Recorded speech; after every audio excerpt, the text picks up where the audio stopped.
Even though there are exciting new characters in For Honor, it's important to take time to appreciate the classics.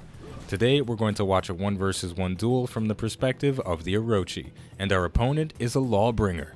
This is one of my personal favorite matchups because both of these characters are counterattackers, but they go about that in very different ways. The Lawbringer is a parry specialist. He's got a follow-up for every situation. Meanwhile, the Orochi likes to use speed to hit you before you can hit him. The Lawbringer starting off with a guard break out of the sprint, trying to confuse me, blocking my attack, going for a shove, trying to get that unblockable out, but my dodge attack is going to come out first, interrupting him, and unfortunately I'm taking a big heavy to the side. A little bit of slow reactions on my part there. That was an easily blocked attack, and we're seeing a lot of blocking coming from the Lawbringer here. He's not from the looks of things, he's not attempting any parries just yet, which is negating the potential effectiveness of my feints, but we see even though he is blocking my attacks, he is leaving himself open for deflects and got a bit too aggressive there as we were talking about feints. A feint is going to run me out of stamina, but no punish is going to come out. Unfortunately, that shove into that light attack is causing us some serious problems. Unless we can reliably deflect every single light attack that comes out, which is definitely not an easy task, we're going to be in a lot of trouble against this guy.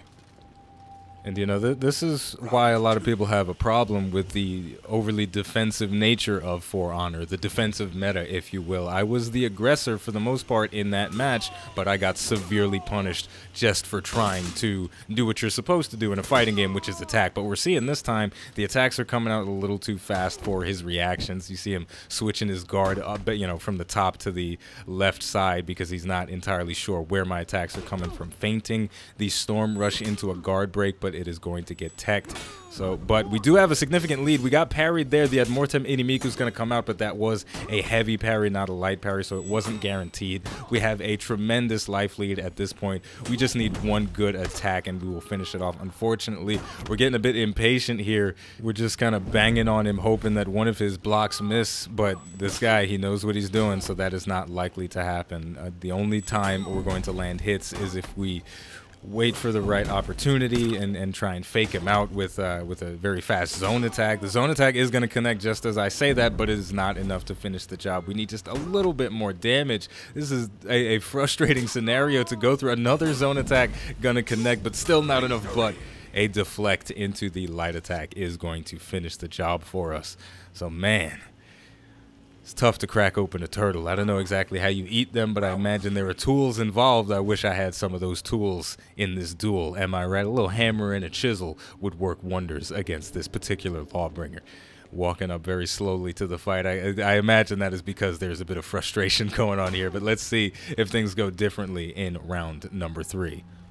So far, we're seeing a bit more of the same shoves and light attacks, but the deflects are going to come out, give us a little bit of an edge. A guard break going to come out this time, a nice little mix-up. The Lawbringer is standing pretty close to the ledge there, the murky waters, and those would be very unpleasant to fall in. Unfortunately, we are out of stamina now, and the Lawbringer, excellent character for punishing people when they have no stamina. We see those shoves coming out, and we're getting a bit dodge happy, and that's always a danger when fighting against anyone, but particularly the Lawbringer, because you dodge, you fall for those mix-ups, you get guard broken, tossed into a wall, and then you get bopped in the head by the most versatile weapon in the world. Now, we are at our last segment of health, so any heavy attack will put an end to us. Storm Rush gonna get blocked, and a whiffed guard break is gonna be all we need to finish round number 3 with a victory. Now, the craziest thing about this situation is that the Lawbringer is a very intimidating character to fight, because they do have parry follow-ups for every type of attack. You do a heavy, you get bopped in the head with the back end of that stick, and you get dazed. If you do a light parry, you're getting that Admortem Inimikus in the face, but we're not having to really worry too much about that. We've only seen one Admortem, and it was on a heavy parry, so we're really just dealing more with frustration than the true power of the Lawbringer. So this is a bit unfortunate, and we're getting muscled around pretty damn good. We're out of stamina, and we are going to fall for a feint, get guard broken, and take a ridiculous amount of damage there. That was just a straight-up wombo combo. I'm going to I'm gonna go ahead and say we threw that one away, but I almost feel bad about putting on epic music for this one because this has not been the most exciting duel we've ever seen. But either way, I'm still hoping we can pull something out of this one. If we can find some openings, we can use those zone attacks, we'll come out on top. So let's find out.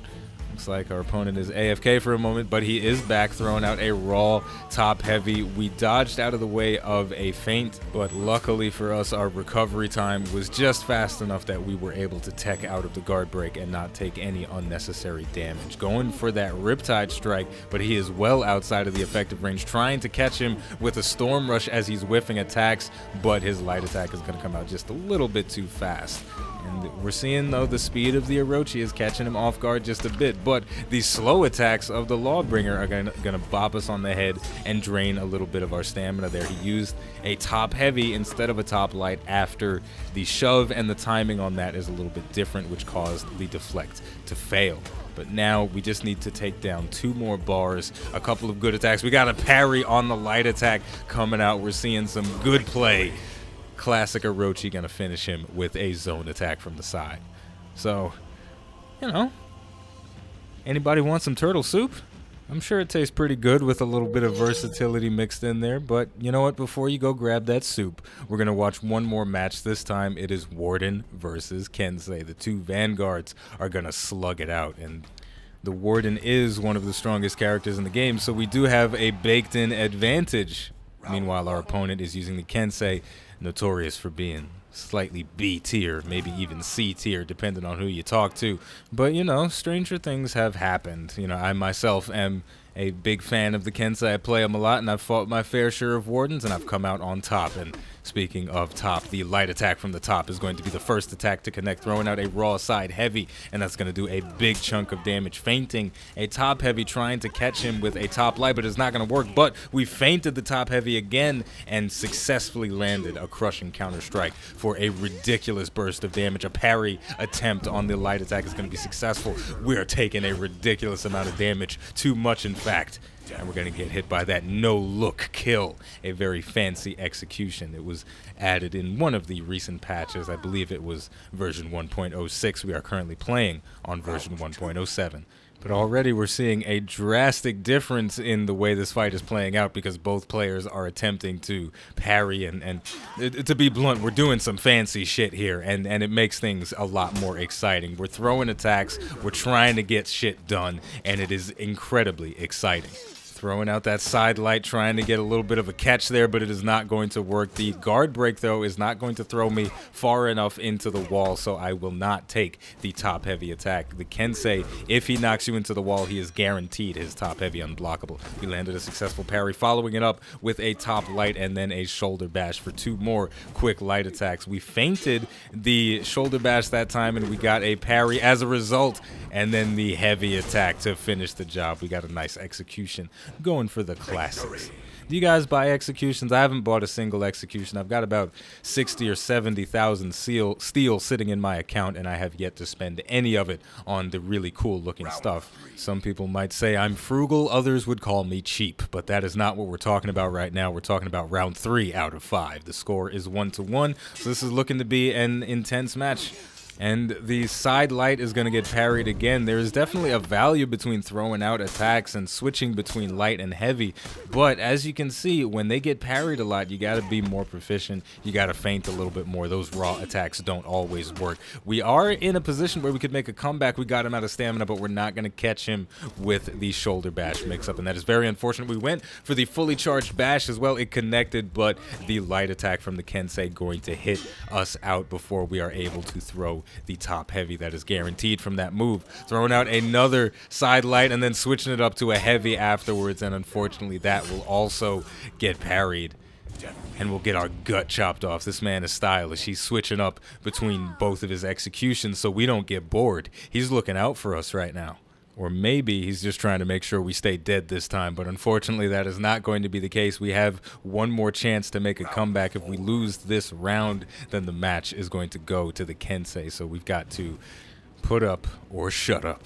And you know, having this side-by-side comparison of one match being against a player that is very adamantly defending versus a player that's willing to take risks, willing to go for parries, even if it means sometimes you get caught by a mix-up or a feint, it's a lot more exciting. And we got parried. Again, our light attacks are not working. We've taken a serious amount of damage going for a dashing attack, but that is not always a smart idea. They're easy to parry. And we got a bit greedy there. We sent a heavy out after the shoulder bash, but it worked out in our favor. So we, trying to go for broke here. But again, there is a certain joy in playing more aggressively and playing in a more fun way, even on a character like the Lawbringer that is designed to be a counter-attacker, that's designed to be defensive and almost passive to a degree. You can get in there, you can do some fancy stuff, parry those light attacks, or at least try.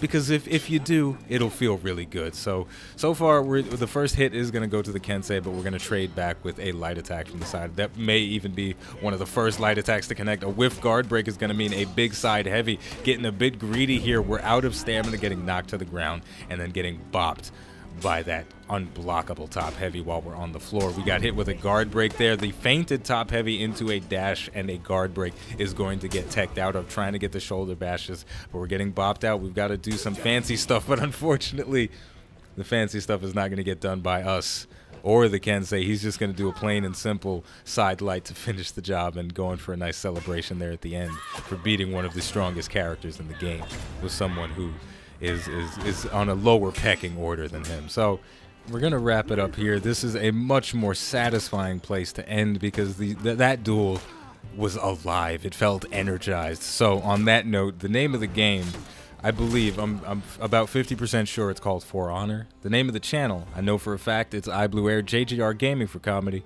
Thank you for watching, and I'll see you next time.